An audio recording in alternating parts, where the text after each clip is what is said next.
Buenas tardes, buenas noches a todos los que están conectados vía Zoom. Soy Andrés Morales, director asistencial del Pediatric Cancer Center Barcelona, del Hospital Sant Joan de Déu, aquí en Barcelona, España. En primer lugar, agradecer a ISEP por la invitación a compartir este tema, en el cual pues, soy experto tanto a nivel local como a nivel global. Y pensamos de que esta es una buena plataforma para compartir conceptos que son muy importantes en cuanto al diagnóstico, tratamiento y experiencia de estos pacientes tan vulnerables y que representan un colectivo relativamente pequeño dentro de lo que es el cáncer a nivel mundial y que representa pues, una serie de dificultades y obstáculos y que precisa de un manejo multidisciplinar de referencia y que el rol que puede jugar el psicólogo o el psicooncólogo en la experiencia y en el proceso de estos pacientes es fundamental.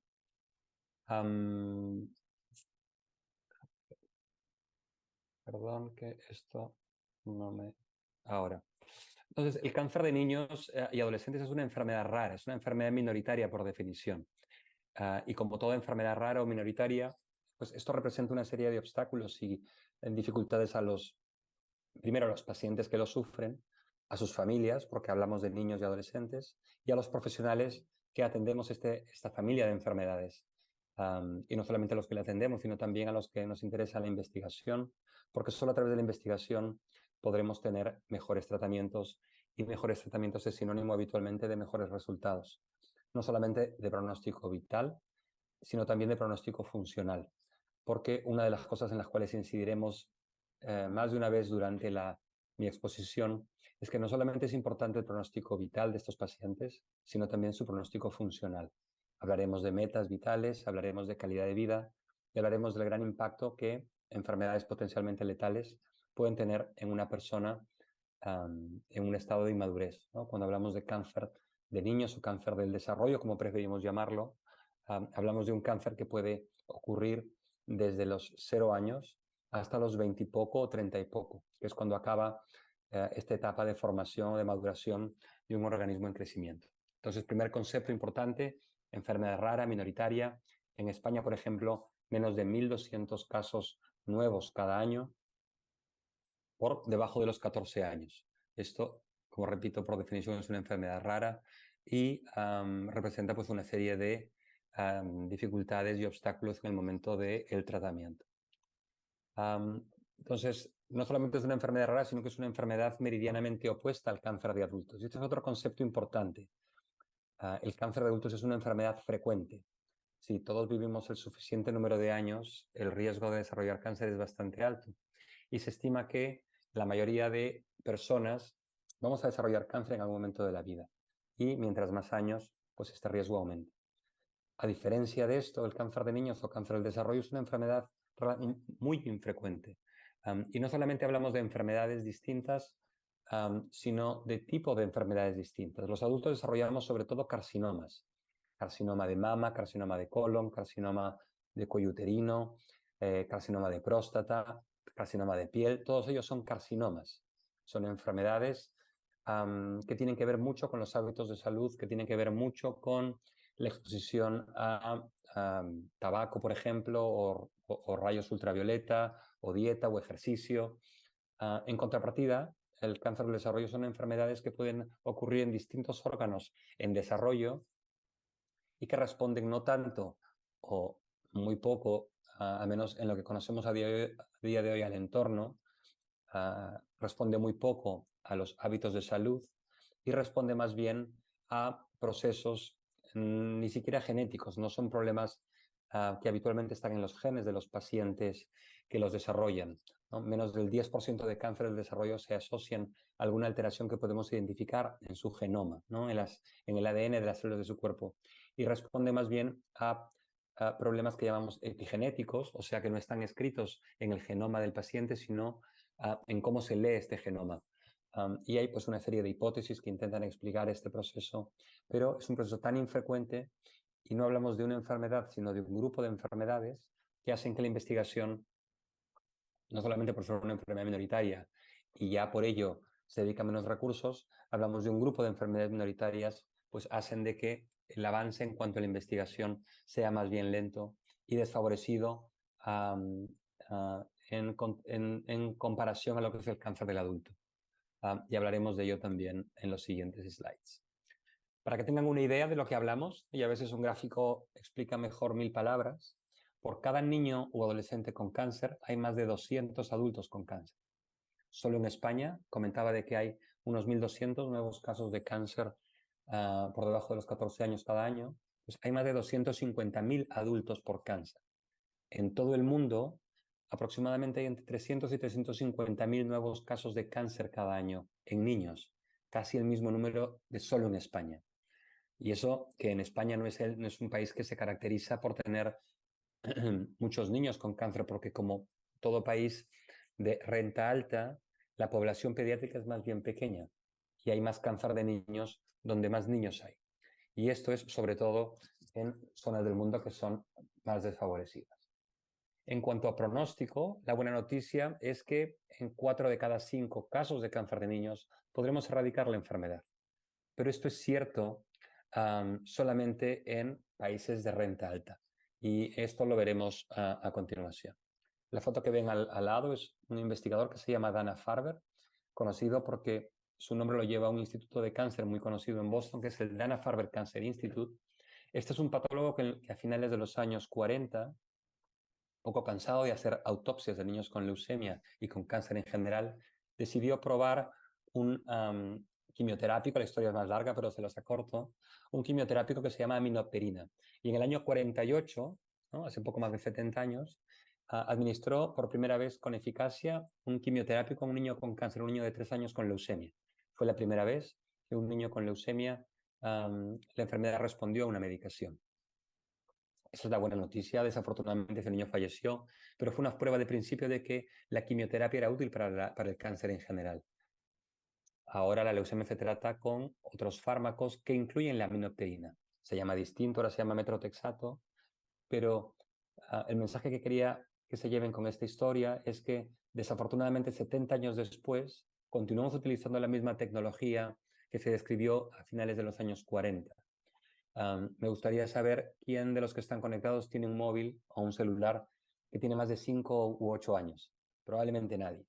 Y eso es porque la telecomunicación es un negocio de no sé cuántos ceros de millones de trillones de dólares o de euros o de la moneda que quisiéramos utilizar. En cambio, las enfermedades minoritarias, como veremos posteriormente, no estimulan particularmente ni al sector privado ni al público en la inversión, ¿no?, en el descubrimiento y la tecnología, que es lo que nos dan nuevos tratamientos. Con lo cual, esta figura de 4 de cada 5 podemos erradicar la enfermedad funciona sobre todo para aquellos países que tienen acceso a los tratamientos estándar o más novedosos. Todo es tecnología, ¿no? Un antibiótico es tecnología, un quimioterápico es tecnología, una resonancia es tecnología, todo es tecnología. Y puedes tener mucho conocimiento, pero sin tecnología, desafortunadamente, no consigues estas tasas de curación. Y lo cierto es que esto es heterogéneo, los resultados de la erradicación del cáncer son heterogéneos, ¿no? Comentaba Mariví al inicio que mi área de mayor expertise o de mayor interés son los tumores cerebrales, y estos son los resultados de los tumores cerebrales dentro de Europa. Y ven cómo todos los tumores, que es la barra más oscura, pues en Europa, a pesar de que ronda entre el 60, el 50 y el 70%, hay una heterogeneidad entre países de renta alta. E incluso dentro de países también hay heterogeneidad. En España, no todos los pacientes tienen la misma oportunidad de erradicar la enfermedad y mucho menos de conseguir un pronóstico funcional homogéneo. Y esto responde a una masa crítica mínima necesaria en centros de referencia para poder hacerlo lo suficientemente bien, o la infraestructura adecuada o la tecnología adecuada para conseguir los mejores resultados posibles a día de hoy. Y este es un mapa del mundo que intenta graficar lo que comentaba antes. Solamente entre Europa y Norteamérica hay el 17% de cáncer de niños. ¿Dónde hay más cáncer de niños? Donde hay más niños. Y más niños están en Asia, en África y en Latinoamérica.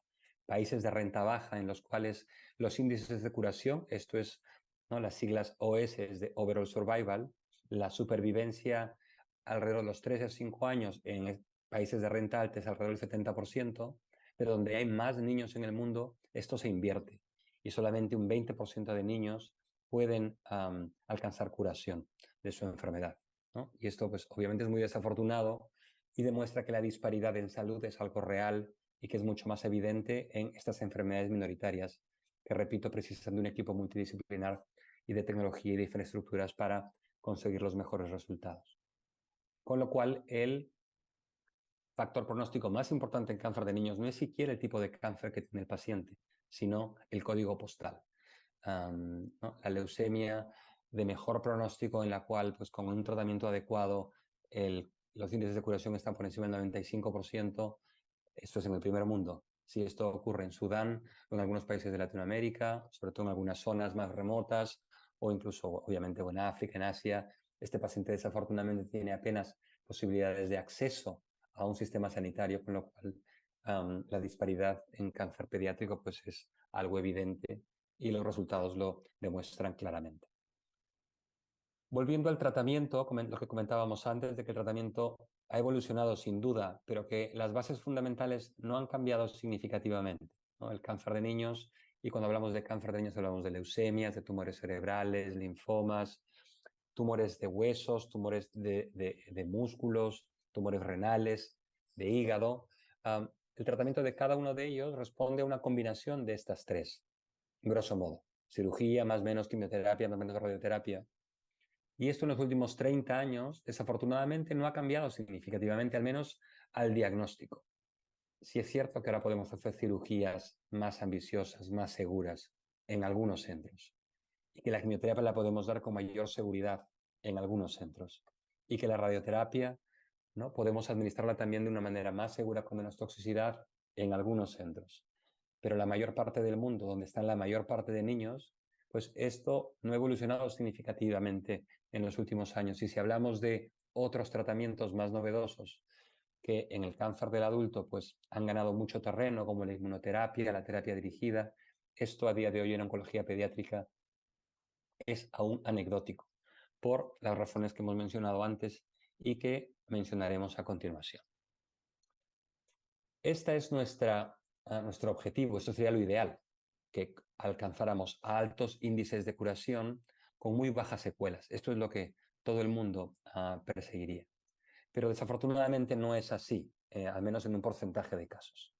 Y comparto un caso, por ejemplo, de un niño de 4 años con un tumor en esta localización que llamamos la fosa posterior, donde está el cerebelo. Estas son dos imágenes de resonancia, una que vemos al paciente de lado, aquí está el ojo, la boca, el cerebro, y aquí vemos cómo este tumor ocupa buena parte de lo que llamamos la fosa posterior y ocasiona una hidrocefalia secundaria, o sea, un aumento de presión dentro de la cabeza secundario a la obstrucción del flujo normal del líquido cefalorraquídeo. Esta es otra imagen en la cual vemos una imagen típica del tumor que más frecuentemente ocurre en niños, que es lo que se llama el astrocitoma pilosítico.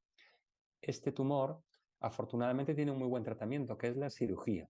Y solamente con la cirugía, que como ven aquí, pues se pudo quitar la mayor parte del tumor, se resolvió la hidrocefalia, el aumento de presión dentro de la cabeza, y todo y que quede un pequeño resto, si se confirma de que esto es un astrocitoma pilosítico, que es lo que es, no hace falta hacer más tratamiento. Este paciente está curado de su enfermedad.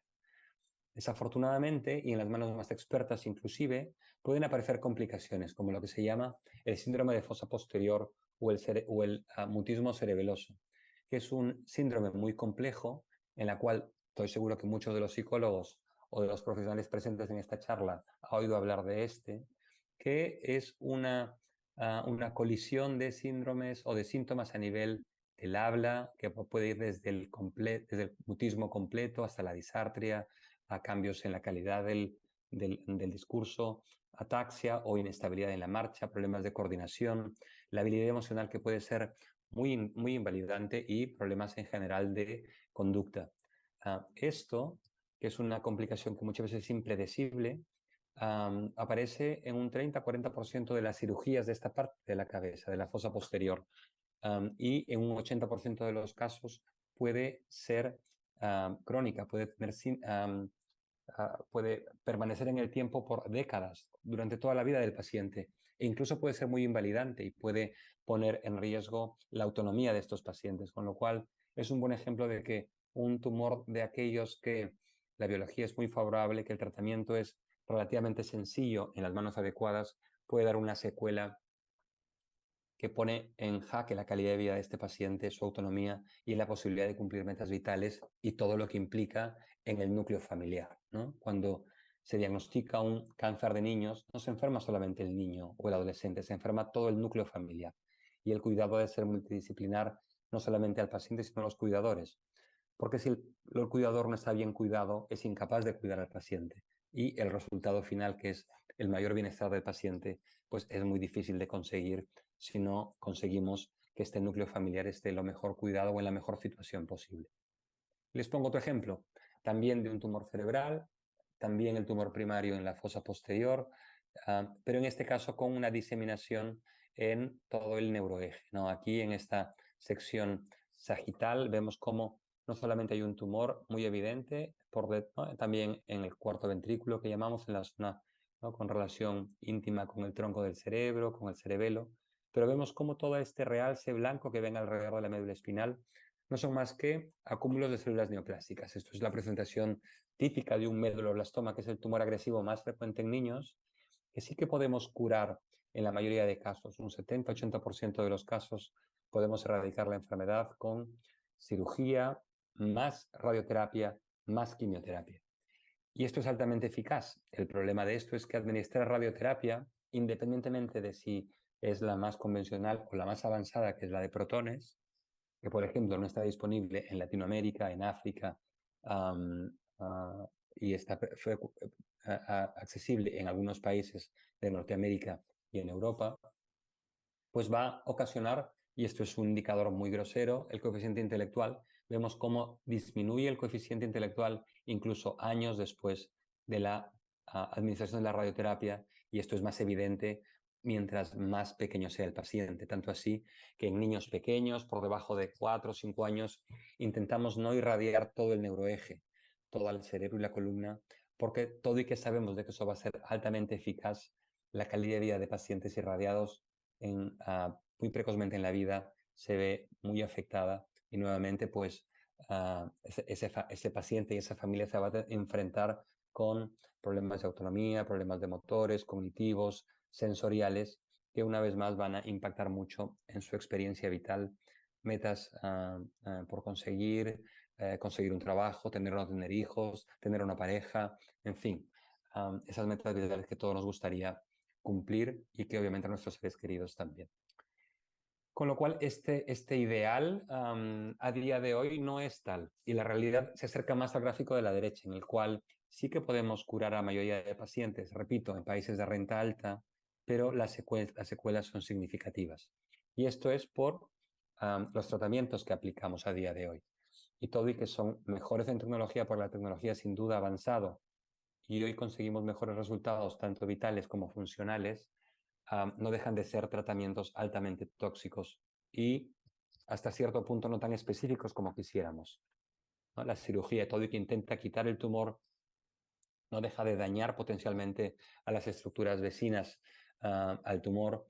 La quimioterapia obviamente no solamente daña al tumor, sino también al cerebro sano y a otros órganos, y la radioterapia 3/4 de lo mismo. Con lo cual, en 1 de cada 3 supervivientes de cáncer va a haber alguna secuela que va a ser lo suficientemente importante como para generar un problema de cognición o motor o sensorial o de algún otro órgano a largo tiempo. Y en 2 de cada 3 pacientes incluso va a poder acortar la expectativa de vida.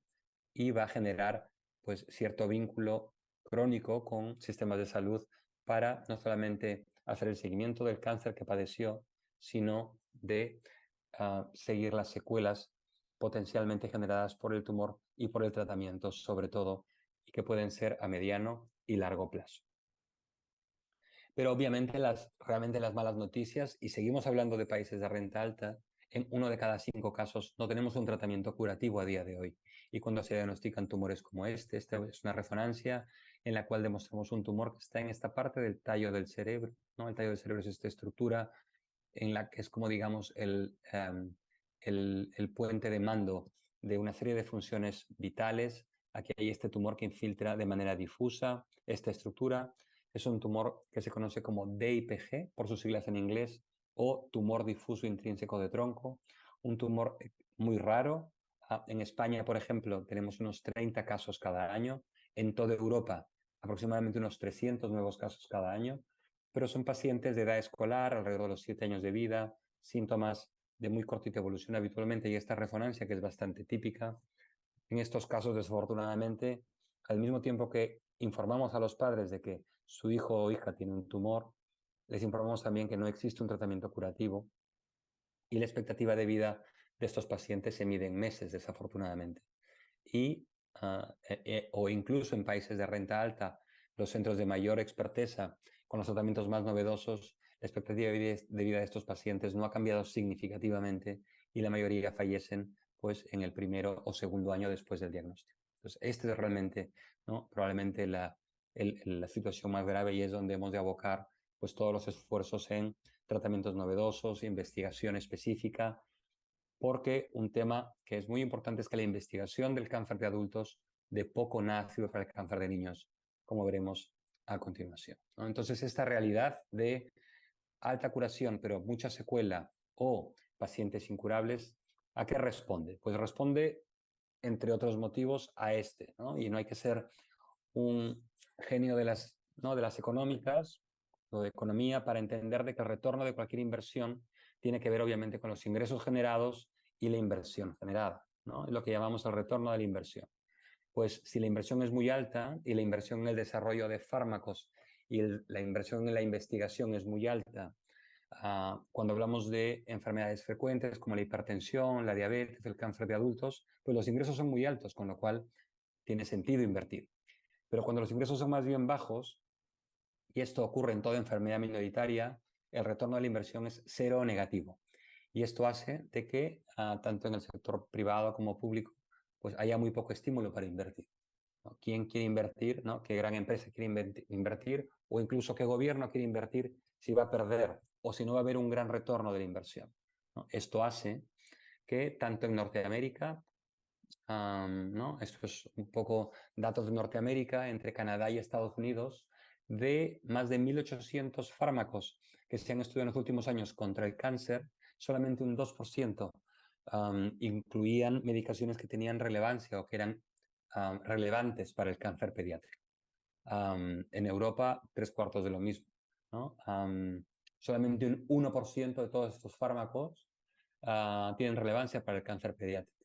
Y a pesar de que hay iniciativas como las que menciono hacia abajo, en la parte baja del slide, que intentan estimular a las compañías farmacéuticas y a los estados a invertir más en el desarrollo de fármacos que sean relevantes para el cáncer pediátrico, esto obviamente hace de que haya mayor investigación y que haya una intención tímida, diría yo, en el mejor de los casos, para el desarrollo de fármacos que sean relevantes para la investigación del cáncer pediátrico. Esto hace de que en las últimas décadas, indicación para la aprobación por la FDA, por ejemplo, ¿no?, que es una entidad que todos conocemos, que aprueba o desaprueba fármacos que entran al mercado para el tratamiento de cualquier enfermedad. En lo que es cáncer del adulto, pues hay decenas si no cientos de fármacos que han entrado en los últimos años. Cuando hablamos de cáncer pediátrico, poco más de 10 fármacos han sido aprobados con indicación específica para el cáncer de niños. Esto pues explica muy bien por qué nuestros resultados no han mejorado significativamente en los últimos 30 años. Pero a pesar de esto, nuestro objetivo continúa siendo este, ¿no? Los grupos que nos dedicamos al tratamiento del cáncer pediátrico y que de alguna manera contamos con recursos y con infraestructura y con tecnología, apostamos por una investigación específica, apostamos por la filantropía, y la filantropía es un gran aliado en la investigación de enfermedades, de cualquier enfermedad rara, y el cáncer pediátrico no es una excepción. Explicaré un poco más adelante cómo hemos conseguido esto. Pues nuestro objetivo continúa siendo este. Y a día de hoy pues ya tenemos algunos ejemplos de cómo podemos conseguir esto, ¿no? Cómo podemos mejorar o optimizar los resultados que obtenemos con los tratamientos convencionales. Porque nuestro objetivo no es solamente curar más, es curar mejor, ¿no? Los oncólogos históricamente hemos medido nuestros resultados por supervivencia, ¿no? Es la famosa curvas de Kaplan-Meier, ¿no? Que tienes tiempo que habitualmente se mide en meses o años ¿no? en la horizontal, digamos, y luego en la vertical está el número de pacientes y partes de 100% y vas bajando. Entonces puedes tener expectativa de la vida a los 5 años de un 80% o de un 60%. Claro, esto puede sonar muy bien, pero el problema es que esa curva de supervivencia mide muy mal la calidad de vida de los pacientes. Y tú no sabes si en ese 80% a los 5 años hay pacientes que pueden andar o no, o o que saben sumar o no, o que pueden ir al supermercado, o que ven o que oyen.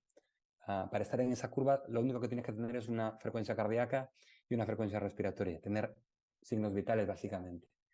Es muy mala para medir calidad de vida, que es lo que nosotros creemos de que es muy importante, ¿no? No solamente curar a todo precio, y aquí pues es muy importante esta multidisciplinariedad, ¿no? Que no solamente el oncólogo decida que a todo precio erradicar la enfermedad. Ese no es nuestro objetivo. Nuestro objetivo es cambiar la experiencia alrededor de una enfermedad potencialmente letal y curar mejor.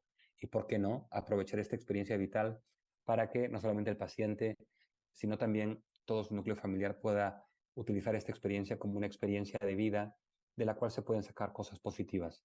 Y seguiremos así. Y incidiremos un poco más en este punto a medida que vayamos avanzando.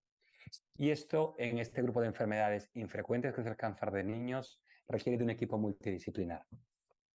Nuestra apuesta es que el paciente y la familia está justo al medio y que luego pues, este equipo multidisciplinar que incluye dependiendo del tipo de cáncer, pues a distintas especialidades que pasan por todas las especialidades médicas, la enfermería obviamente, y también la psico-oncología o la neuropsicología, ¿no? Ambos grupos de conocimiento son fundamentales para cambiar esta experiencia o mejorar esta experiencia o para tratar las secuelas. Una buena parte de nuestros pacientes con leucemia, por ejemplo, que es el cáncer más frecuente en niños, tiene problemas de cognición porque la quimioterapia afecta el cerebro y los corticoides afectan el cerebro, que son dos fármacos o dos grupos de fármacos que estos pacientes reciben, pacientes con tumores cerebrales, obviamente, y básicamente cualquier paciente que recibe un tratamiento de alta toxicidad o procedimientos de alta toxicidad, como son la cirugía o la radioterapia, van a necesitar o van a precisar de un equipo multidisciplinar que incluya a psico-oncólogos o a psicólogos o a neuropsicólogos, porque es fundamental y el resultado puede cambiar dramáticamente si incluimos a estos especialistas o no. Pero también hablamos de tecnología y explicaré algunos ejemplos que demuestran cómo y por qué es importante la referencia. La referencia a estos pacientes a centros de altísima expertise, ¿no? Que traten muchos de estos pacientes, que traten cientos de estos pacientes cada año, porque si apostamos por un modelo ¿no? que puede ser más compatible con enfermedades frecuentes como son la hipertensión, la diabetes, el cáncer de adultos, hay grandes riesgos de no conseguir esto, no conseguir ni curar más ni curar mejor. Este es un paciente, por ejemplo, que nos vino de Ucrania, una paciente que vino refugiada por la guerra hace un par de años, y vemos aquí cómo tiene esta gran lesión. Este es un tumor, aquí en esta lesión, en esta vista sagital vemos este tumor que está pues, muy mal puesto porque está justo en el centro del cráneo, digamos, en lo que llamamos la base del cráneo, un tumor que se ve aquí también, aquí. Esto es un cordoma, que es un cordoma de Clip, es una enfermedad muy infrecuente en niños, pero que afortunadamente con la tecnología que tenemos en nuestro centro pudimos hacer reconstrucciones 3D. Y lo que ven aquí es un modelo 3D y cómo este tumor se relaciona con estructuras muy importantes, como son arterias, huesos, la misma base del cráneo, otras estructuras vitales alrededor de el tumor. Y con estos modelos 3D, nuestros neurocirujanos y cirujanos de otorrino podían jugar, entre comillas, con la lesión antes de que el paciente entre a quirófano. Y en un paciente que se había intentado en su país de origen operar más de una vez, con estos modelos 3D, diferentes texturas con los cuales el cirujano puede operar antes de entrar a quirófano, intentando diferentes abordajes, conociendo mejor qué estructuras se van a encontrar a medida que aumentan en la disección del tumor, se pueden conseguir, ¿no? Este es el pre-cirugía, cirugías fantásticas que no se podrían obtener sin esta tecnología y sin la expertise de nuestros cirujanos, y conseguir que esta paciente pase de incurable a curable. Un poco lo que hablábamos antes. A esta paciente, en este caso en particular, por algo terrible que fue la guerra de Ucrania, cambiamos automáticamente su código postal de Ucrania a Barcelona y pudimos ofrecerle una opción curativa que no hubiera tenido en su ciudad de origen. Otro ejemplo es la inmunoterapia. La inmunoterapia, que en adultos, ¿no?, sobre todo en el melanoma, en el cáncer de pulmón y otros, ha cambiado paradigmáticamente el pronóstico y el tratamiento de estos pacientes, es uno de los pocos ejemplos en cáncer de niños en los cuales se ha cambiado este paradigma. La inmunoterapia no deja de ser, pues, un aprovechamiento o un reentrenamiento de nuestro sistema inmune para combatir mejor el cáncer. Esta es la doctora Ribes, con una de las pacientes que fue parte de este cambio en el paradigma del tratamiento del cáncer de niños, en este caso la leucemia. Y a la derecha ven un poco en este cartoon cómo esto funciona, ¿no? Y es en base a alteración genética de estas células T, que son parte de las células blancas, las defensas de nuestro sistema inmune. En el laboratorio podemos modificarlas y podemos hacer de que expresen unos receptores específicos de las células tumorales, y conseguimos de que una vez infundidas en el paciente, la célula tumoral fallezca, se extermine, y conseguir altísimos índices de curación. Estos pacientes antes no eran curables y ahora lo son en un 60-70% de los casos. Años después de administrar estos tratamientos, los pacientes todavía están vivos, con muy buena calidad de vida y sin evidencia de leucemia. Esto es un muy buen ejemplo de lo que podemos conseguir ahora con la tecnología. El diagnóstico molecular, que es el diagnóstico de precisión, también nos da estas herramientas. Y les pongo un ejemplo en el contexto de los tumores cerebrales. El mismo tumor que comentábamos inicialmente, en la fosa posterior, que se operaba con una cirugía y se curaba con una cirugía, hay localizaciones como esta, que es más en el centro del cerebro, en relación con estructuras vitales y muy nobles. Esto es muy difícil de quitar, incluso en las mejores manos, con la mejor tecnología, sin dejar secuelas. Es un paciente que tratamos desde hace unos años, afortunadamente sin síntomas neurológicos. Es un paciente que además le encanta el fútbol, juega al fútbol, hace una vida normal, y identificando una alteración genética muy típica de estos tumores, que es una mutación en un gen que se llama el BRAF, con una medicación que se toma por boca, conseguimos una erradicación total, casi quirúrgica, de esta lesión, y es un paciente que hace vida normal con muy buena tolerancia al tratamiento, ¿no? Otro ejemplo, un caso más dramático, probablemente un paciente que nos vino de Rusia, un niño muy pequeñito con un gran tumor que había sido muy resistente a los tratamientos allí, a cirugía convencional, quimioterapia. Nos vino a nosotros, y gracias a nuestro laboratorio de biología molecular pudimos identificar una alteración molecular más bien típica del cáncer de adultos, en particular del cáncer de pulmón, una anécdota casi en lo que es el tratamiento de cáncer de niños, pero existen, y es fundamental conocer estos pocos casos que existen en pediatría, identificarlos y tratarlos. Pues con un tratamiento igualmente oral vemos cómo esta lesión desapareció, y ahora este paciente, que es un paciente que fue muy mediático, pues no, aquí está con su madre, con Jonah, y con una de nuestras enfermeras, 5 o 6 años después de estar con nosotros. Es un paciente que tiene secuelas claras por su enfermedad, pero sobre todo que vienen por su primera parte. Una vez con nosotros, afortunadamente ha progresado mucho en su desarrollo neuropsicológico y es un niño feliz, sin evidencia de enfermedad, gracias a estos tratamientos novedosos a los cuales podemos tener acceso solo con un diagnóstico de certeza, que es accesible realmente en unos pocos centros a nivel del mundo. Y también pasa por la innovación, y la innovación pasa por la rehabilitación, ¿no? Algo que, repito, pues solamente se hace en unos muy pocos centros, ¿no? Porque en la mayoría de centros se pone el foco en erradicar la enfermedad y no tanto en la rehabilitación de las secuelas. Porque la secuela cognitiva es una secuela que no se ve, ¿no? Una cojera es muy evidente, una ceguera es muy evidente, una sordera es muy evidente, un fallo renal es muy evidente. Una secuela cognitiva puede no ser tan evidente, sobre todo para esos pacientes que, pues, si no se le pasa porque pobrecito ha tenido un cáncer, desafortunadamente le estamos haciendo un flaco favor porque cuando es pequeño no se nota tanto, pero a medida que el paciente se va haciendo mayor, se nota cómo sus peers, ¿no?, van desarrollándose, y sobre todo cuando pasan a la secundaria y estudios superiores, pues realmente el sistema sanitario y el sistema educativo muchas veces le falla a estos pacientes porque no identifica la alteración cognitiva y no se rehabilita, no se les da las herramientas que existen para un mejor funcionamiento ecológico global, ¿no? Y esto es una iniciativa también de nuestro centro, en el cual no solamente tratamos a los pacientes con cáncer, en este caso con tumores cerebrales, sino también los rehabilitamos precozmente y obtenemos resultados como este. Y aquí ven cómo la rehabilitación temprana versus la tardía, la temprana en rojo versus la tardía en verde, consigue mucho mejor reporte de los padres y de las escuelas. Pero sobre todo miren cómo se separan las curvas cuando vemos las funciones más ecológicas, ¿no? Hablando de pues, regulación de conducta, megacognición, flexibilidad, control emocional, iniciativa, etcétera.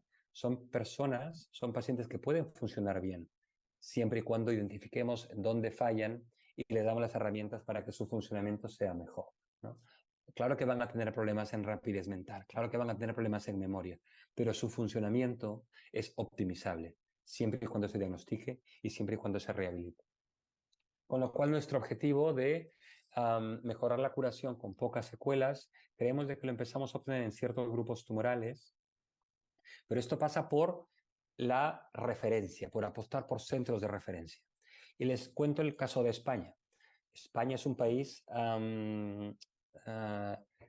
que tiene todos estos centros que ven en los puntos. Todos los puntos que ven con la letra en negrita hacen oncología pediátrica, pero solamente los que están en rojo, que los pongo en grande en la tabla de la derecha, vemos casi el 50% de la oncología infantil. Y nosotros, el grupo que más cáncer pediátrico ve en toda España, y somos de los grupos más grandes en toda Europa.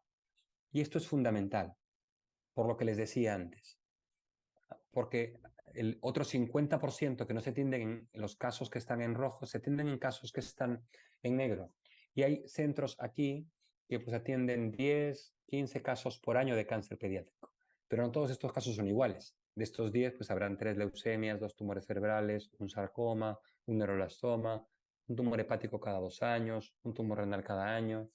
Y esto, independientemente de las ganas y del conocimiento que se pueda tener, es imposible que se obtengan los mismos resultados a los de centros de referencia, que tratan cientos de pacientes, ¿no? Y que los cirujanos operan, ¿no?, decenas de pacientes con tumores cerebrales, y que los cirujanos ortopédicos operan decenas de tumores óseos con reconstrucciones adecuadas, o tumores intraabdominales o torácicos, o en el tratamiento de soporte de la quimioterapia, o en la radioterapia, etc.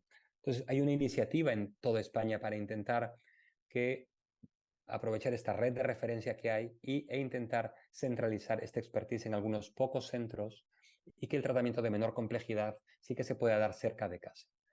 Este es un problema que lo tienen casi todos los países a nivel mundial, con algunas excepciones como lo son Holanda, que ha centralizado todos los casos en un solo centro, y en algunos otros países que están intentando centralizar. Es un problema que a día de hoy lo tenemos, y que además sabemos de que los resultados en toda España no son homogéneos. Esperamos de que no solamente el Ministerio de Sanidad, sino también las consejerías de salud de cada comunidad autónoma se sensibilicen al respecto, y tendamos a la centralización, ¿no?, para conseguir estos mejores resultados que obviamente los pacientes quieren, sus padres también, y toda la comunidad científica también. Entonces, secundario a esta, ¿no?, a esta realidad, que somos un centro que ¿no?, amasa a la mayor parte de pacientes, no solamente nacionales, sino también internacionales, y que tenemos un laboratorio de investigación con más de 20 años de investigación específica, desarrollando tratamientos novedosos, pues decidimos lanzarnos en un proyecto en el año 16 o 17 para consolidarnos como un centro de cáncer pediátrico. En España no existían centros monográficos de cáncer pediátrico, y así como hay muchos de cáncer de adultos, y en muchos países del mundo hay muchos centros de cáncer de adultos porque es una enfermedad frecuente, como se imaginarán, pues no hay centros de cáncer pediátrico monográfico que concentren toda la atención y la investigación. Y nos lanzamos en una campaña filantrópica que se llamaba Para los Valientes. Tuvimos la suerte que Leo Messi y su fundación nos apoyó en la campaña y pudimos lanzar una campaña con el objetivo de conseguir 30 millones de euros para construir un centro de cáncer monográfico al lado del Hospital de Niños de San Juan de Dios.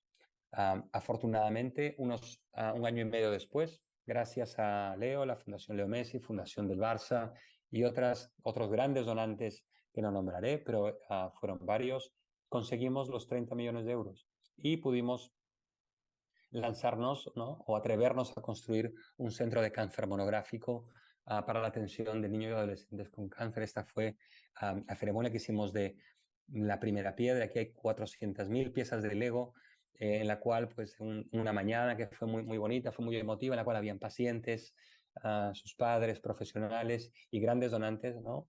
Pudimos completar la palabra de Para los Valientes, que es como fue que se tituló esta campaña. Esta y otras iniciativas más o menos pequeñas, ¿no? Aquí se nombran algunas. La filantropía es el gran aliado de la investigación en el cáncer y de proyectos como este, porque, ¿no?, por las razones que comentábamos antes, no hay una gran inversión ni del sector público ni del privado. Y afortunadamente, gracias a nuestras familias que impulsan la investigación y que impulsan proyectos como este, podemos ahora ya contar con un centro de las características que les explicaré, ¿no? Y este centro y este edificio que estaba, que era un edificio docente, aquí estaba la Universidad de Barcelona, la Facultad de Medicina, Enfermería, laboratorios de investigación. Era un edificio que no había sido pensado para hacer un centro de cáncer, pues, pero que estaba, ¿no?, al costado del Hospital de Niños. Lo convertimos en esto, ¿no? Esta es la maqueta de cómo pensábamos que iba a lucir, conectado por esta pasarela al Hospital de Niños. Y esto es un poco el render de, ¿no?, cómo tenía que quedar. Ahora les mostraré una foto de cómo ha quedado, que ha quedado muy parecido, en un entorno muy, muy natural. Está en un parque natural en las afueras de Barcelona, ¿no? Este es un centro monográfico de cáncer en el cual el 70% de los metros cuadrados están dedicados a la atención, tanto ambulatoria como de hospitalización de niños y adolescentes con cáncer, y el 30% de la investigación.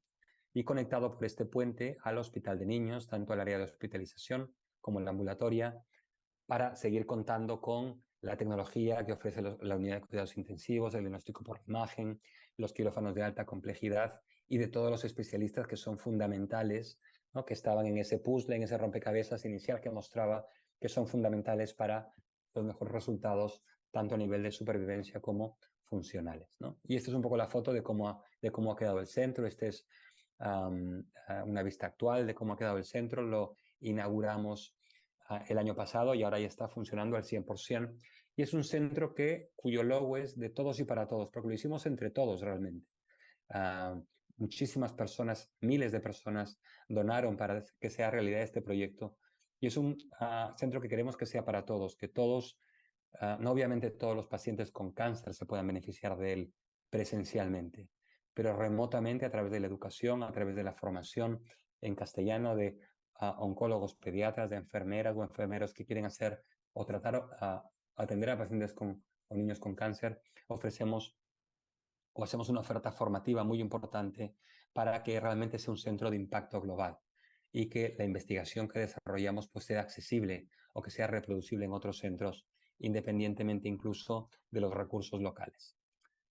Y ahora les muestro un poco las fotos de los interiores del centro. Es un centro que lo co-creamos con los pacientes, que les preguntamos a los pacientes cómo querían que fuera este centro.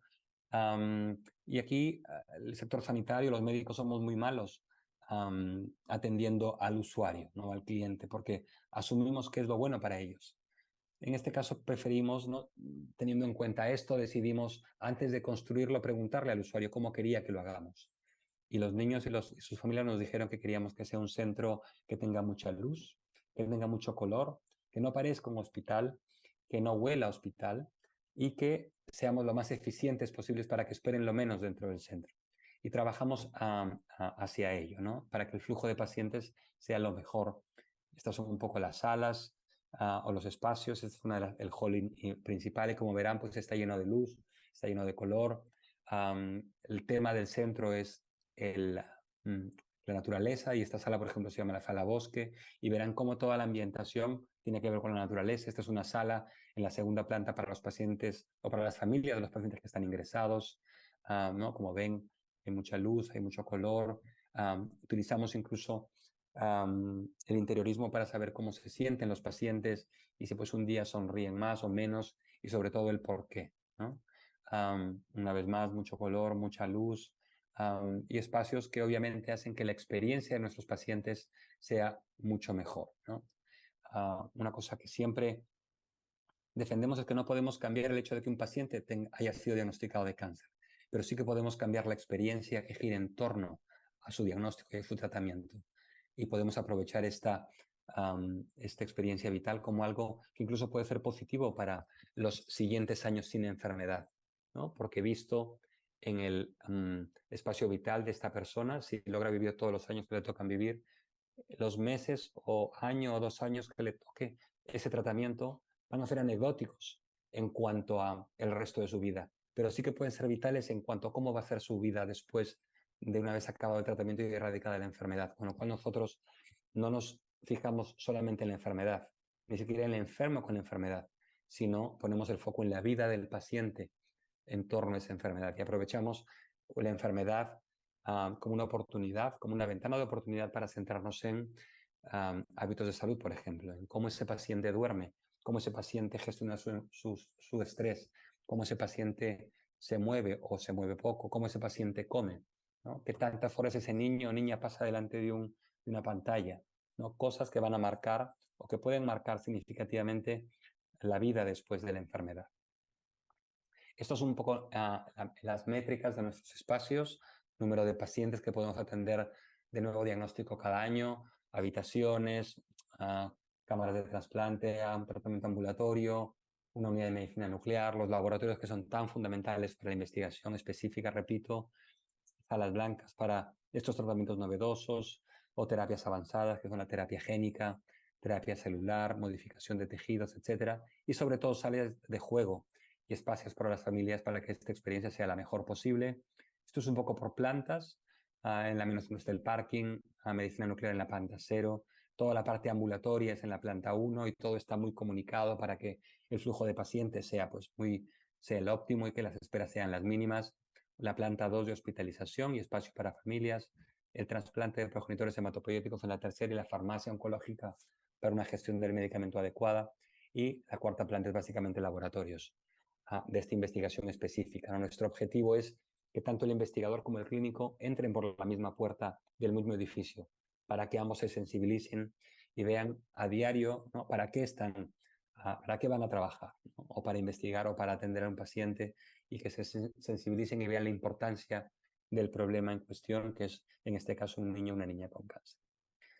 Y nuestro objetivo es este, ¿no? Nosotros nos enfocamos mucho en el paciente, pero también en el superviviente. Nuestro producto, entre comillas, si me permiten, es el niño o adolescente sin cáncer, que se va a convertir en un adulto que ha tenido una enfermedad grave en las primeras 2 décadas de la vida, pero que con metas vitales, con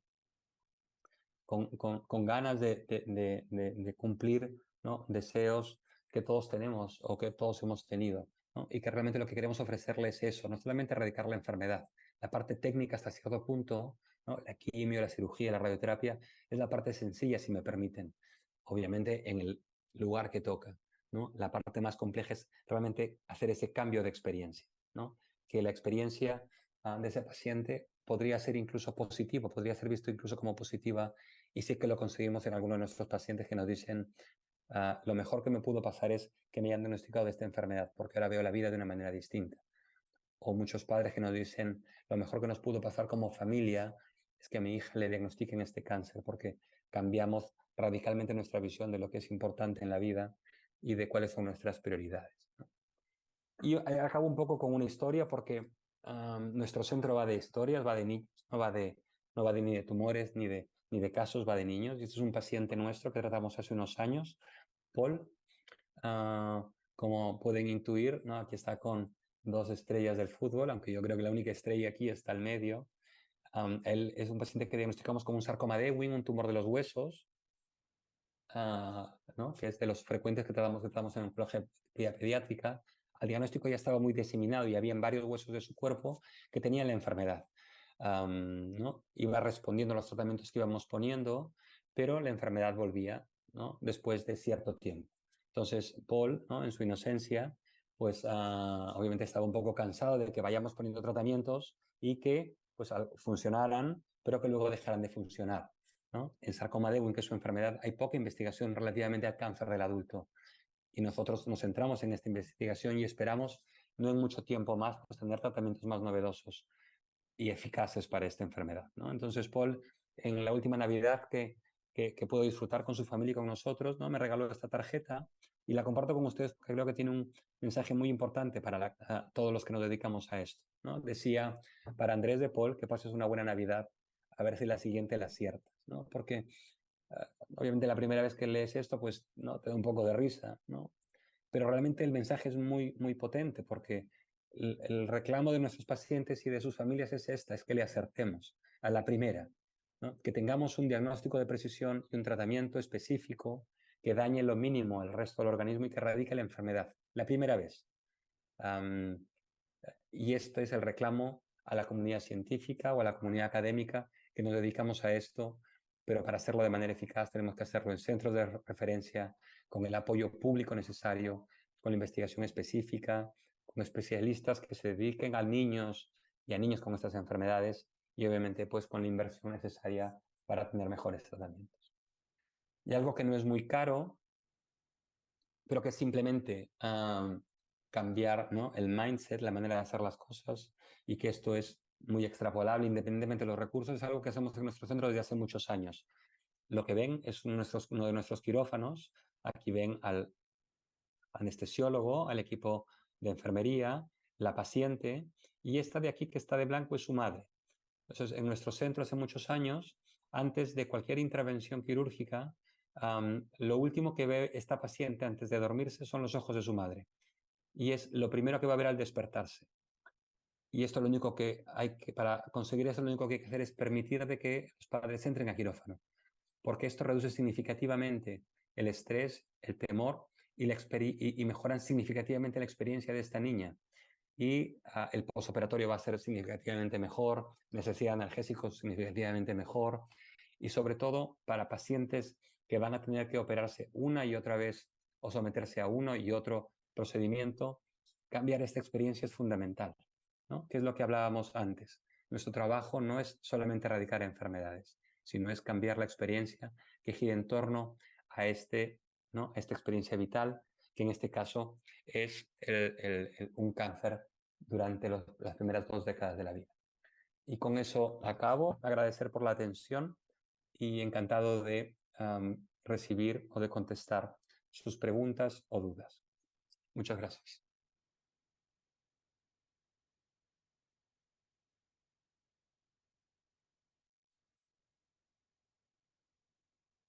Entonces, en el chat veo que de momento no hay ninguna pregunta. Si salvo que alguien me corrija que hay alguna pregunta. No sé si hay alguna pregunta a través de micrófonos.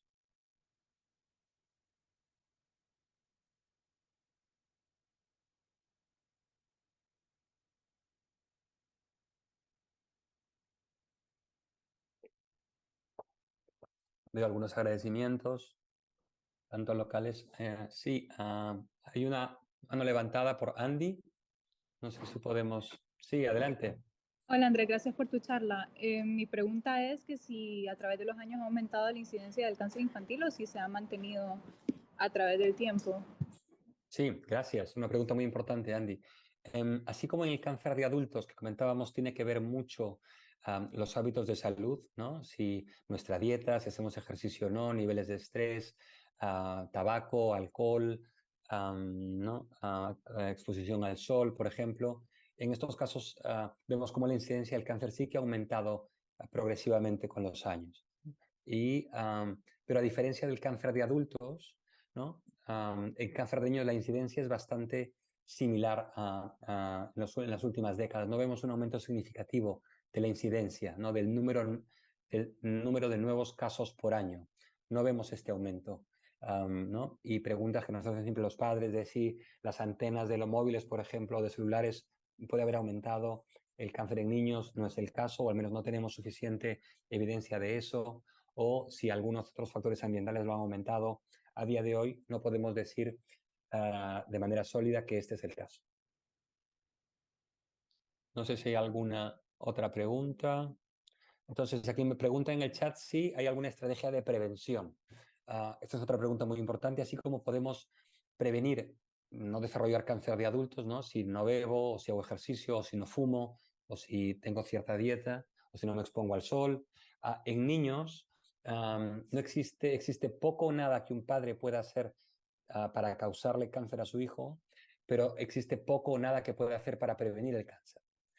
Por eso no existen campañas de prevención, ¿no? Así como existe campañas de prevención para el cáncer de adulto, para la próstata, cuello uterino, mama, etcétera. Para el cáncer de niños no existe prevención y no existen métodos de vigilancia para el diagnóstico precoz, ¿no? Por eso es muy importante, y esto es otro tema, ¿no? Como es una enfermedad minoritaria,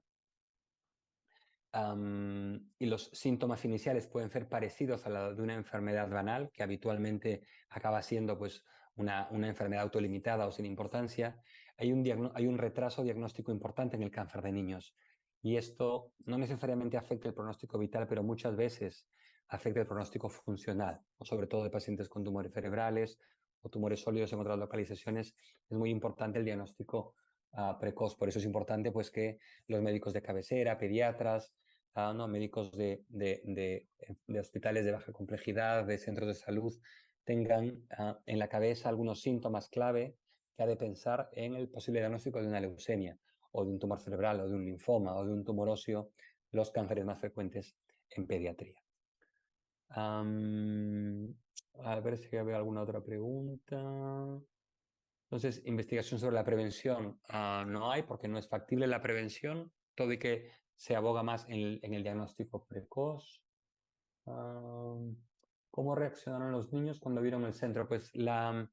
En este centro nuevo, pues como lo co-creamos con los pacientes, afortunadamente luego los pacientes han podido darnos feedback de los espacios, de la experiencia que tienen en el centro, tanto los pacientes como las familias y los profesionales también, ¿no? Y es importante el profesional también, ¿no? Porque el profesional pues es quien va ahí cada día, ¿no? Entonces, afortunadamente todos los colectivos nos han dado un muy buen feedback del centro y pues nadie se imagina obviamente volver a los espacios antiguos, ¿no? Que eran una planta de hospitalización más del hospital de niños, ¿no? Afortunadamente el feedback ha sido muy positivo. Había una mano levantada, sí, Tatiana Tapias, ¿cuál es tu pregunta? Buenas noches. Bueno, yo la pregunta que me hago es, ya cuando son adolescentes, ya tienen como más realismo en la parte de que en la enfermedad que llevan, ¿sí? Y no quieren llegar a continuar con el proceso, ¿sí? Digamos, de llegar al proceso para llegar a curar, entonces ahí ya cómo se maneja. Sí, gracias por la pregunta, es muy importante también. Y yo creo que ¿no? El adolescente o el adulto joven es un colectivo muy vulnerable, o sobre todo muy vulnerable por lo siguiente. La diferencia entre pediatría y ¿no? medicina pediátrica y medicina de adultos, desafortunadamente, en muchos países, incluido el nuestro, atiende a la edad, ¿no? Si tienes menos de 18 años, te atiende el pediatra, en algunos países incluso es 14 o 16. ¿No? Si tienes menos de 18, 14 o 16, te atiende el pediatra. Si tienes más de 18, 14, 16, te atiende el médico de adultos. Desafortunadamente, las enfermedades no entienden de edades y hay cánceres de niños que aparecen a los 18 y a los 21 y a los 30. Entonces, esta población adolescente y adulto joven muchas veces cae en el mundo del adulto.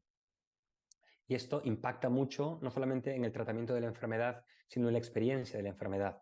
Porque la mayoría de adultos con cáncer tienen 60, 70, 80. Entonces, para un chico de 20, tratarse en un entorno de personas mayores que tienen otros cánceres, además que no tienen nada que ver con el suyo, hace de que los resultados sean peores en supervivencia y que la experiencia sea muy por debajo de la óptima. Entonces, los centros de oncología pediátrica están apostando por unidades AYA, ¿no? Adolescente y adulto joven.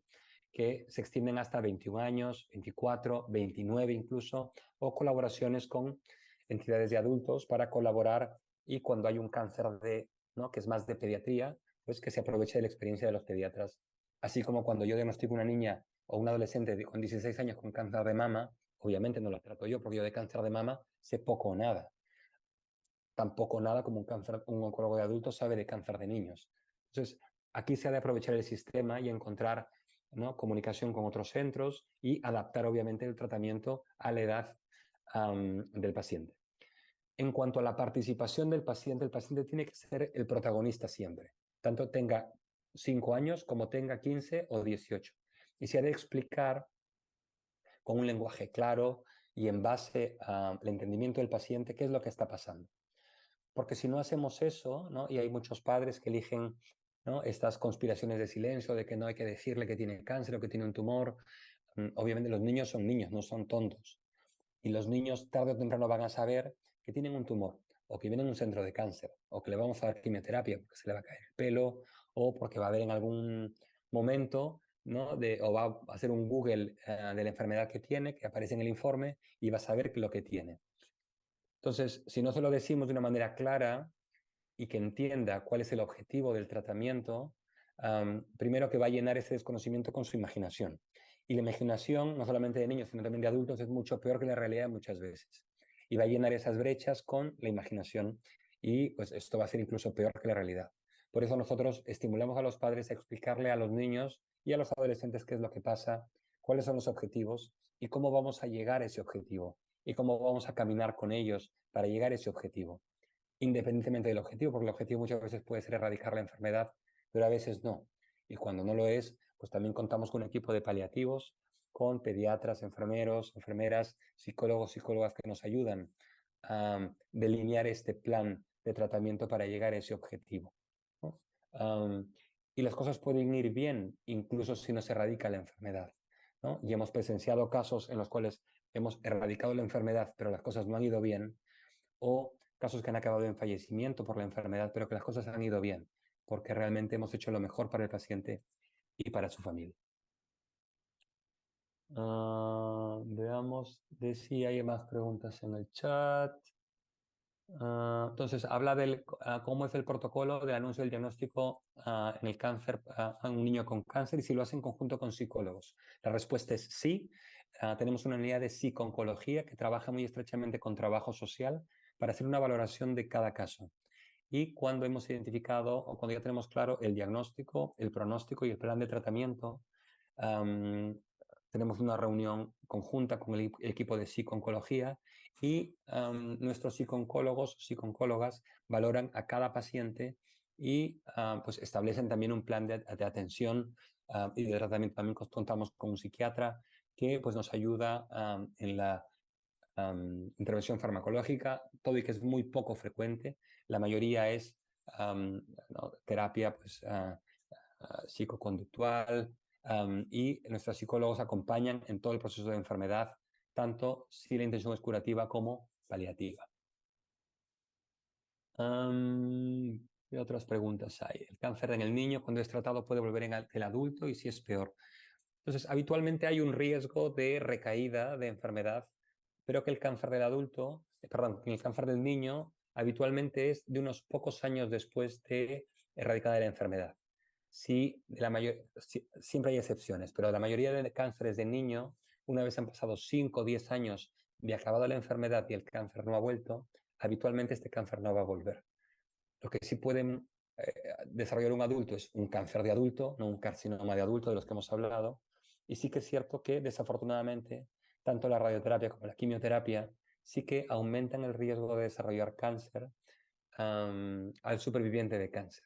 Es poco frecuente, está alrededor del 1 o 2%, pero no es cero. Con lo cual, cuando explicamos a los padres sobre los efectos secundarios a largo plazo de la quimio y de la radio, explicamos que pues, hay un pequeño riesgo de desarrollar cáncer inducido por el tratamiento, ¿no? Uno de los motivos más por los cuales nos gustaría no tener que contar más o algún día no contar más con quimio o radioterapia. Vamos a ver. Entonces, preguntan sobre la neuropsicología y la respuesta es sí. Tenemos neuropsicólogos en el centro que trabajan con nuestros pacientes en la identificación y rehabilitación durante el tratamiento muchas veces para ¿no? darles herramientas a los pacientes para un mejor funcionamiento ecológico, ¿no? dentro del día a día. Seguimos. ¿Hasta qué edad tratamos en nuestro centro? Entonces, en nuestro centro, nuestro límite, porque tenemos una unidad de adulto joven, llegamos hasta los 21 años de momento. Nuestro objetivo es llegar hasta los 24 años y podemos atender a pacientes hasta por debajo de los 35 años, siempre y cuando podamos ofrecer un tratamiento diferencial que no puede ser ofrecido en un centro de adultos, ¿no? A veces nos consultan casos de cánceres que son más frecuentes en la edad pediátrica, pero que ocurren tarde en la vida, ¿no? A los 30 años, por ejemplo. Y nos consultan estos casos. Y lo que hacemos es dar recomendaciones que si se pueden hacer este tratamiento en el centro de adultos, se hace en el centro de adultos, porque probablemente un centro de adultos está mejor preparado para un paciente de 35 o 40 años que no un pediátrico, ¿no? Entonces aquí lo hacemos de manera individualizada para cada paciente. No sé si hay alguna otra pregunta a través de los micrófonos. Creo que la mayor parte de las preguntas del chat hemos hecho. Sí, Diana, hay una pregunta y una mano levantada por Diana. Hola, buenas noches, Andrés. Mira, mi pregunta era en un paciente de cáncer, siempre es muy importante, ¿no? El apoyo del entorno, de la familia, pero imagino que al tratarse de un niño, ¿no? Y pacientes pediátricos tiene aún más importancia, ¿no? ¿Y cómo se trabaja este aspecto en vuestro centro a nivel psicológico y qué importancia se le da a la familia? Sí, es fundamental. Como bien apuntas, Diana, el paciente está justo en el centro, pero la siguiente capa son los cuidadores, ¿no? Y los cuidadores pueden ser pues, los padres, a veces hay familias monoparentales, a veces los cuidadores principales son los abuelos o los tíos, en fin, ¿no? Hay muchos modelos de familia, pero sea cual sea el modelo familiar, nuestro abordaje es nuclear. Y atendemos las necesidades no solamente del paciente, sino de este núcleo familiar. Los hermanos, por ejemplo, son otro de los colectivos de riesgo porque muchas veces el foco se pone en el paciente y los hermanos pues, se dejan de lado, ¿no? Nosotros intentamos realmente que nadie quede detrás, ¿no? Que nadie quede fuera de este foco y hacemos un enfoque muy, muy holístico. Porque si los cuidadores no están en buenas condiciones, no podrán cuidar bien. Y como nuestro objetivo es que el paciente esté bien, hemos de asegurarnos de que los cuidadores estén bien para que puedan cuidar bien. Con lo cual, hasta cierto punto es un poco egoísta nuestro objetivo de que el cuidador esté bien cuidado. Con lo cual, este abordaje ciertamente es global.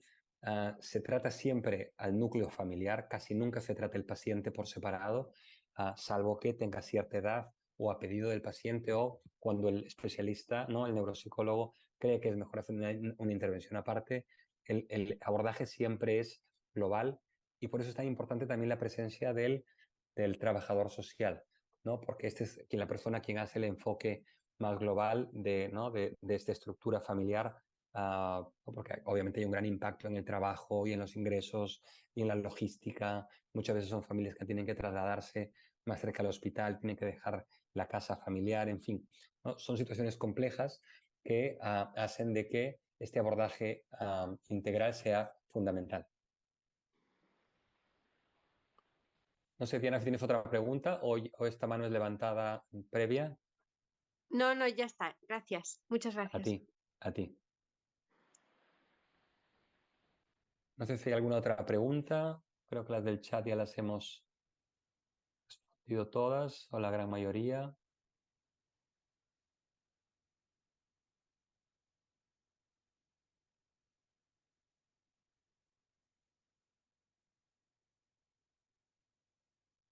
Hay alguna pregunta en el chat que no hemos respondido, ¿no? Que si hay algún estudio específico para saber si uno es propenso de cáncer, no existe ninguna prueba que le podamos hacer a nuestros hijos, sobrinos, hermanos pequeños para conocer su riesgo de desarrollar cáncer.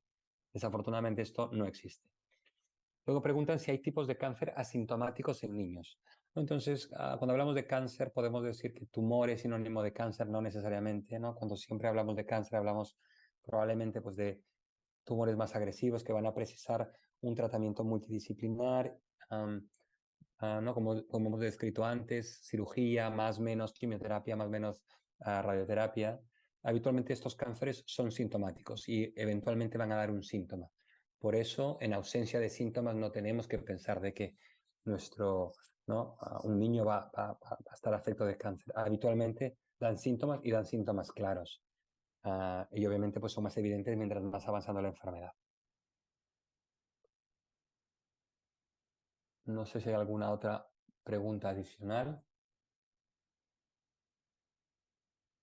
Preguntan cuál es el factor emocional más importante que según su experiencia puede ayudar en el abordaje integral del paciente. Pues yo creo que el factor emocional más importante es conocer bien cuáles son los principales temores que tiene el paciente o la familia, ¿no? Conocer cuál es su experiencia vital previa, conocer si han tenido una experiencia de cáncer en la familia, por ejemplo, ¿no? Un cáncer de los que hablamos, ¿no? Porque muchos estamos familiarizados con el cáncer de adulto, ¿no? Y el cáncer está muy estigmatizado, no solamente por la potencial mortalidad inherente a la enfermedad, sino por los efectos secundarios, ¿no? La caída del pelo, náuseas, vómitos, dolor. Asociamos realmente, ¿no? Desafortunadamente, está muy estigmatizado. Entonces, lo primero es informar. La información tiene que ser muy clara, tiene que ser muy cercana, tiene que ser en base a objetivos, tiene que ser muy personalizada. El Internet hace mucho daño, porque si tú pones cáncer en Google, pues te pone información que no está bien contrastada, que no está bien tratada, que no se aplica muchas veces al cáncer de niños y que no se aplica al cáncer de niño en particular del cual estamos hablando. Por eso intentamos dar una información muy cercana, muy individualizada e intentamos llenar espacios de conocimiento, ¿no? Agujeros de conocimiento, porque repito, es muy importante que no llenen esto con la imaginación o con lo que, ¿no? Todos sabemos que nuestro cerebro tiende a pensar en negativo, no tiende a pensar en positivo. Entonces es muy importante reforzar que cuando hay una intención curativa, todo y que hay que pasar por un proceso que puede ser largo, que puede ser pesado, que incluye ingresos, visitas al hospital de día, muchas imágenes, etcétera, tiene un objetivo y vamos acompañándoles en ese viaje, ¿no? Con todo el equipo multidisciplinar, no solamente los médicos, sino todo este equipo multidisciplinar. Y a medida que vamos avanzando, pues iremos viendo cómo van las cosas. Y habitualmente las cosas van como solemos predecir, ¿no? Porque tenemos la capacidad de, en base a este estudio profundo de la enfermedad, si vamos a poder obtener los objetivos o no, o si cambia el objetivo, ¿no? Y tenemos una novedad inesperada, pues también le informamos rápidamente y vamos caminando al lado del paciente, ¿no? Por eso yo creo que la información es fundamental y el acompañamiento y la atención emocional, ¿no? Y saber cuál es de dónde parte ese paciente, ¿no? Cuál es su salud mental de base, ¿no? Cuál es la salud mental de la familia de base y a partir de aquí pues acompañamos. Hay otra pregunta. ¿Cuáles serían los principales síntomas de un tumor o cáncer? ¿No? Ya hemos dicho que es radicalmente y medianamente diferente al cáncer de adultos, pues esto depende, ¿no? Depende, hemos dicho que los cánceres de niños es una familia de cánceres en verdad, las leucemias, ¿no? Que es el cáncer más frecuente, que ocurre habitualmente en los primeros 5 años de vida, pues los síntomas suelen ser, ¿no? Fiebre prolongada, palidez cutánea por la anemia, dolores de huesos, malestar, irritabilidad. Son síntomas que cuando van apareciendo, pues si se van sumando, habitualmente la mayoría de pediatras o médicos de atención primaria los van identificando, ¿no? Si es un tumor cerebral, pues dolor de cabeza persistente, en aumento, asociado a náuseas y a vómitos, se asocia a visión doble muchas veces, o a problemas motores, a problemas de sensibilidad, etcétera, ¿no? Se van notando. A un tumor óseo, pues suele haber un bulto, ¿no? En las piernas o en los brazos, incapacidad funcional, síntomas más generales como fiebre, como malestar. Son síntomas que suelen ser evidentes a medida que van avanzando, pero dependen obviamente del tipo de cáncer del que hablamos.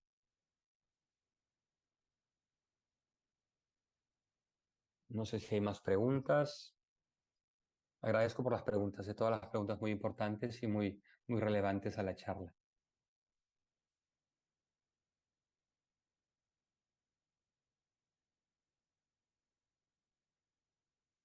Creo que no hay más preguntas de momento. No sé si por los micrófonos hay alguna pregunta.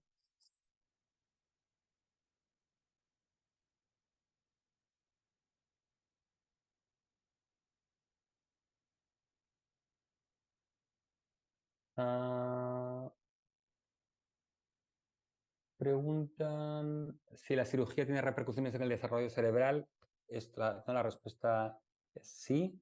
Obviamente esto depende de dónde está localizado el tumor y a qué edad se presenta el tumor. Como regla general, mientras más precoz o antes se presenta el tumor, pues potencialmente más puede dañar el cerebro. Todo y que esto pues, es muy variable. Las complicaciones asociadas a un tumor pueden también dar muchos problemas, como son el aumento de presión o hidrocefalia.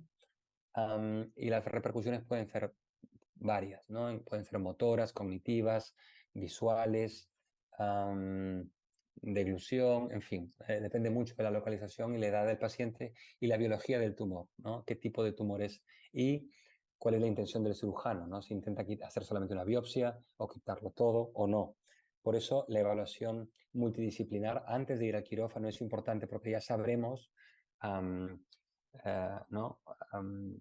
consensuar con el cirujano qué tan agresivo tiene que ser y esto atiende a qué tipo de tumor probablemente acabará siendo. Y esto lo podemos saber con la imagen al diagnóstico, ¿no? ¿Qué tan transparente es la FDA? Pues ¿no? Como cualquier entidad gubernamental tiene que atender a cierta transparencia, pero obviamente pues aquí los conflictos de interés van más en base a ¿no? los intereses que pueden tener, sobre todo pues las empresas que se interesan que sus productos entren en el mercado, ¿no? Obviamente la transparencia de cualquier entidad pública como privada siempre está, ¿no? bajo la mira de pues, otras entidades, con lo cual siempre pues, esperas de que sea transparente, ¿no? Y que realmente lleguen al mercado fármacos que realmente tienen un impacto favorable en la salud de las personas. En cuanto a las operaciones, si son de cráneo abierto, otra vez depende, la mayoría sí, pero cada vez se tiende más a ser mínimamente invasivo. Y aquí una vez más la tecnología es fundamental y ahora cuando queremos hacer una biopsia, por ejemplo, solamente se tiene que hacer un pequeño agujero en el cráneo y con diferentes sistemas de navegación, nuestros neurocirujanos son capaces de introducir agujas muy pequeñas y conseguir muestras que son diagnósticas en muchos de los casos, ¿no? Por eso aquí otra vez depende de la localización del tumor y cuál es el objetivo de la cirugía. Yo creo que ahora sí hemos respondido todas las preguntas que estaban por escrito. No sé si hay alguna más, algunos agradecimientos. Gracias a ustedes por haberse conectado. Espero que haya sido de interés y de utilidad lo que hemos compartido esta tarde o esta mañana. Preguntan sobre pacientes inoperables. Claro, un paciente inoperable, no sé si te refieres a pacientes, ¿no? con paciente con tumor inoperable, paciente con objetivo, con una opción de curación, ¿no? Estos pacientes existen, ¿no? Un 20% de los pacientes no hay una opción curativa y aquí el equipo, no, habitualmente acudimos al equipo de paliativos que se encargan, ¿no? de una serie de cosas o una serie de elementos, entre ellos ¿no? el tratamiento de síntomas, tratamiento al final de la vida o decisiones compartidas que hay que tomar en estos pacientes, ¿no? En estos casos, los psicólogos son una parte fundamental y hacen la atención no solamente del paciente, sino de la familia, ¿no? Y hacen el acompañamiento pues, de todos los síntomas y de todas las etapas que se dan ¿no? desde que hacemos el diagnóstico o que damos a un paciente, ¿no? por paliativo o sin intención curativa y los acompañamos hasta el final, ¿no? Aquí el oncólogo continúa siendo parte del equipo, pero entran otros profesionales que son mejores o que tienen más herramientas para hacer este acompañamiento. Y lo mismo para lo que nos preguntan, ¿no? En casos que no hay un tratamiento curativo, un poco es lo mismo. Gracias, Diana, por el comentario. Bueno, gracias a todos por los comentarios positivos que nos hacen. Yo creo que llegamos al final de la charla. Saludos a Perú también. Bueno, y a México y a Guatemala y a todos los lugares de donde se han conectado. Gracias por conectarse. Bueno, pues si no hay más preguntas, me desconecto. Muchas gracias a todos por esta tarde, por esta casi hora y media que hemos estado juntos y a su disposición para lo que podamos hacer de ayuda desde aquí de Barcelona. Un abrazo a todos y que tengan buena tarde, buen día. ¿Quieres estar al día de todo lo que ocurre en ISEP? Síguenos en las redes sociales y no te pierdas de nada. Actualidad, secciones clínicas, eventos, vida estudiantil y mucho más. Podrás encontrarnos en Facebook, Twitter, LinkedIn, Instagram y YouTube. Conviértete en el protagonista de nuestros perfiles sociales. Cuéntanos cómo está siendo tu experiencia en ISEP.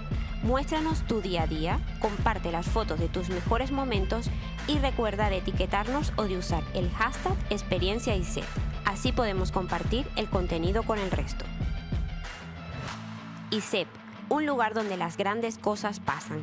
Con ISEP siempre sumas.